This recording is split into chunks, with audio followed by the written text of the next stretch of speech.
Hey you guys, it's Peter, and welcome to my channel Peterisms, where I tell stories of my life and just little things that I've learned as I have grown into the person that I am today. And you know, one of the things in my life that I have learned that's really important, it's vital to me growing and remaining teachable, is to tell on myself and to tell my truth and to tell my story. And I was driving around last night and I was kind of thinking about this because actually, this is not the video that I was going to make today. So the video that I'm going to make today, I'm probably going to film right after this and then put it up tomorrow.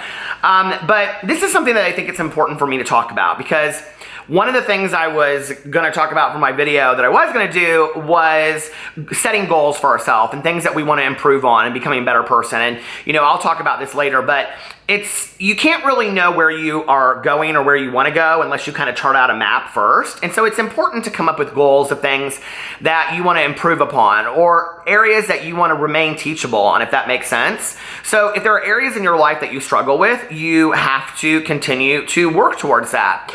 And one of the requests that I get, and I know this is, I don't mean this to sound arrogant or cocky in any way, but I actually do get this request quite a bit, is that people are like, will you do meet and greets, or would you please do a meet and greet, or I live here, or I live there, or you're coming to, you know, Connecticut, would you please do a meet and greet, or the next time that you're in, you know, Miami, would you do a meet and greet? And there's actually a lot of people that live in Indianapolis, where I'm from, or in the surrounding area, you know, just in the state of Indiana, that like ask me on a regular basis, would you do a meet and greet? And, you know, it's, okay, first of all, I don't think of myself in terms of like anybody that anyone would want to come and see for a meet and greet. And that's my own like lack of confidence in that area of like, why would anybody want to meet me, if that makes sense? You know, YouTube has been this very delightful thing for me. I've learned a lot from it, and it has been really good for me in a lot of areas, but I still struggle with that idea that people want to watch, like, why, I still struggle with that. Why would people want to watch my videos? Or, you know, I mean, I think like I'm my own worst like saboteur, if that makes sense. That, you know, inside of myself, I'm still that kid, you know, that I was when I was like 5 or, you know, 10 years old, that I'm like thinking to myself, you know, back then nobody liked me, nobody wanted to be my friend. And so I still struggle with that today. It's like, you know, why would anybody want to meet me? Why would anybody want to go out of their way, definitely, to meet me, you know? And I struggle with it. I get so many overwhelming messages from you guys, just the nicest messages, the nicest comments on my videos. Somebody asked me the other day, so I've been doing those questions on Instagram because I love them, and somebody said like, you know, why don't you ever comment, or do you read the comments? I read every single comment that I get on every single video. It's really hard for me to respond to all of them, so I don't. But I do, I read every comment that I get. And this whole world of YouTube, you know, sitting on this side is different than it is on that side. And I've sat on both sides, and I still sit on both sides because I watch a lot of YouTubers.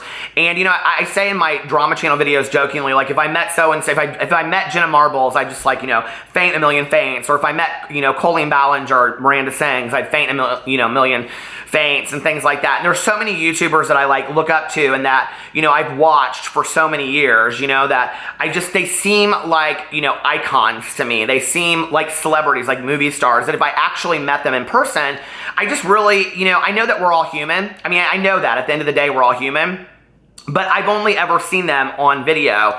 And so to me, this whole world is very strange. Like, I just don't even feel like I fit into it sometimes, if that makes sense. And, you know, a lot of people are like, well, how do you stay, like, you know, kind of so real, or how do you stay so down to earth and whatever? And I don't know, if I am, you know, like, I think for me, it's that I just turn on, you know, the camera, and Pee-Pee's always sitting here to my left, and the, you know, Boo and Tucker are running around, and I'm looking out in my backyard, and this is my life. Like, this is my condo, this is my safe place, this is my territory. And so I don't ever think about the number of people on the other side. I really think of it in context of the names that go through my head, you know, like, you know, Trucker, who's Jamie, a lot of people know, you know, or, you know, just, I could go on and name, you know, 20 people that I think about, you know, like, especially like the other day, because I was like going through the comments on my vlog, because I did a giveaway on my vlog of like all the people over there that consistently, you know, respond on a regular basis, you know, whether it's, you know, the Pennies or the Tracys or the Zacks or, you know, whoever it is. And there's 2 Zacks out there. And, you know, it's just like people that comment regularly. And if this is why I don't like to mention names, because then I just like, it's the ones that pop into my head quickest that I see the comments that come up. And so, you know, like for me, it's like I see it as people on the other side. Well, I've talked a lot on here about how I have social anxiety. And, you know, one of the benefits of coming on YouTube has been that it's really helped my social anxiety a lot.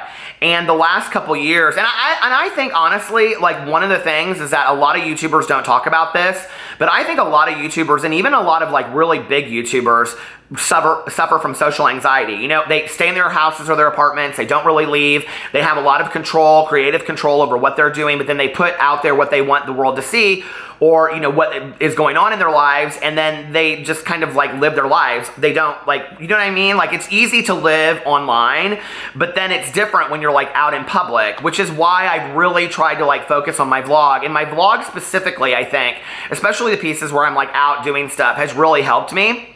And in the last couple years, I've really, you know, the last 2 years, forced myself to go and do things that I wouldn't normally do. And I've talked about social anxiety on here a lot, that it kept me from doing a lot of things, like going to birthday parties, going to, you know, bridal showers, going to baby showers, things like that, parties that people would have, because I'm always afraid of what the outcome is going to be. What are they going to think of me? How many people are going to be there? How long do I have to stay? You know, if I get nervous, what, you know, blah, blah, blah, blah. And that's a lot of what goes on with social anxiety, is that I don't know what you think about me. Well, when you think, and I've worked on that, and my husband and my close friends have really helped me a lot with that, and I've talked about that on this channel and on my vlog, you know, that Alex, my husband, has made me feel very, very safe and said, when you want to leave, we can leave, and this is who's going to be there. And then, you know, I call my friends who are doing, you know, having these events, and I'll say, you know, like, well, how many people are going to be there? Can we come right when it starts so I'm there before, you know, I've talked about all that. And I did a whole video on social anxiety. If I remember, I'll link it at the end of this. But, you know, one of the things that goes along with that is that when people ask me to do meet and greets, I'm scared. Like, I don't know what they're going to think of me. You know what I mean? Like, I don't know, like, you know, that maybe I won't meet their expectations, or maybe they won't like me, or, you know, all of these things go through my head, and I get really, really nervous.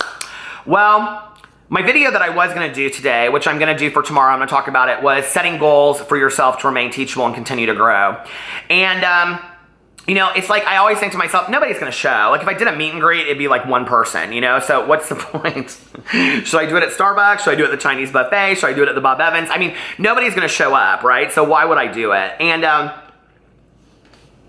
you know, recently I had a good friend of mine, Rich Lux, who he went, you know, out of town, and he went to some different places. And he did these little meet and greets at the mall and stuff, and I was talking to him, and I was like, I think it's really cool that you did these, you know? And he was like, Peter, not a lot of people showed up for each of it, but it was enough, you know? And he was like, it, you know, boosted my confidence, and it really made me feel, you know, good about myself, that yes, people do like me. And we were talking about it, and maybe I shouldn't, that's not mine, you know, to tell for Rich, but I don't think that he would care. Rich is, you know, a very, very down-to-earth person, and we have a lot of really nice conversations. And one thing I will say that I have learned on YouTube in the last year is that, you know, mending fences, you know, making amends to each other and working through issues to have a fantastic friendship is incredible. And he and I have that today, and I'm very thankful for him. But this is like something I would put on my drama channel. I'm trying to, like, videos that I would put on my drama channel because I want more people to see, I'm trying to put those over here, because the people that watch these videos, I think, are the ones that want to hear what I have to say about growing as a person and whatever.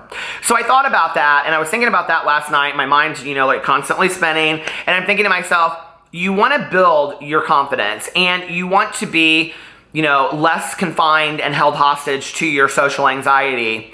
If people ask you to do a meet and greet, do it. If you're in their town and they want to meet you, meet up with them. You know, if somebody's going to be in Indianapolis and they're like, hey, would you hold a meet and greet? Just say, hey, you know, on Friday, I'm going to be at such and such place. Anybody that wants to come there, you know, come and have a cup of coffee with me. And I'm going to start doing that. I'm going to start doing it not because I think 3,000 people are going to show up, because I know that's not the case. I'm going to do it out there for the people that care enough that they actually want to meet me in person. You know, I think that's kind of a really cool thing, that anybody would even ask to meet me, you know? And long before I ever got on YouTube, long before, you know, I got sober, you know, when I was drinking and using, and long before that, when I was being bullied and nobody really wanted to be my friend, nobody was asking me to come anywhere, either when I was in high school or college, because I was just always a mess, and so I was a problem for them, you know, to have around, or because I just wasn't the cool person to have next to you. You know what I mean? I wasn't the cool person to be who you would want as a friend when I was growing up. So I've never been asked. I've never had anybody want to meet me. I've never had anybody, you know, say, like, I would love to be your friend. And I get, you know, inundated with messages like that, like, oh my God, I would love to hang out with you. You're such a nice guy. Like, I think we would really we would make good friends. And a lot of times why I don't respond to those sometimes is I don't know what to say, honestly. I don't think of myself in those contexts. But YouTube has helped me with that. You guys are helping me grow as a person. You're helping me realize that maybe I am somebody that's cool enough to be somebody's friend. Maybe there are people out there that want to get to know me. Maybe there are people out there that want to meet me. And maybe I don't have to stay hostage to my social anxiety. Maybe I can go out there and you guys can help me get out of my shell. Because in the last year and a half, 2 years since I've started putting myself out there more and I've started really taking some risks to, expand and go to birthday parties and go to weddings and all this kind of stuff, my life has grown and I've met new people and I've made new friends and it's been fantastic. And I don't feel so scared to go to things anymore. I don't even almost question it. I talked on here the other day about how I went somewhere and I spoke. And, 5 years ago, I would have been terrified to do that. Today, I wasn't scared to do that at all. And, so that's one of the things that I'm going to make a commitment to doing. So this isn't a video talking about, oh, I'm going to do meet and greets now. It's to explain what the process for me. And everything in my life is a process. It's a learning experience. And I have to take everything that comes my way and I have to look at it and go, okay, what's the learning experience here? And since I preach so much about that, about remaining teachable and looking at what the experience is, I wanted to show this to you guys. And I wanted to show you how it works for me, okay? So when something very superficial, like somebody asking me to do a meet and greet or going to a different city and somebody wanting to meet me presents itself, and the next obstacle to that is fear because of my social anxiety, then what I have to do is remain teachable and remove that obstacle and say, Peter, this is an issue you need to work on in your life, okay? This is keeping you from meeting people. This is keeping you from having some amazing experiences and maybe meeting new friends in your life. And at this point, I want to meet some new people. I want to make some new friends. I want to expand my horizons and have new experiences. And I'm not willing to allow my social anxiety to stop me from doing that. And hopefully someday I'll be able to sit on camera or talk to my best friend Tanya or my husband or whoever and say, I don't struggle with social anxiety anymore. I used to, but I don't anymore. And you guys are helping me with that, and I just want to say thank you. I love you, and I will see you tomorrow. Bye.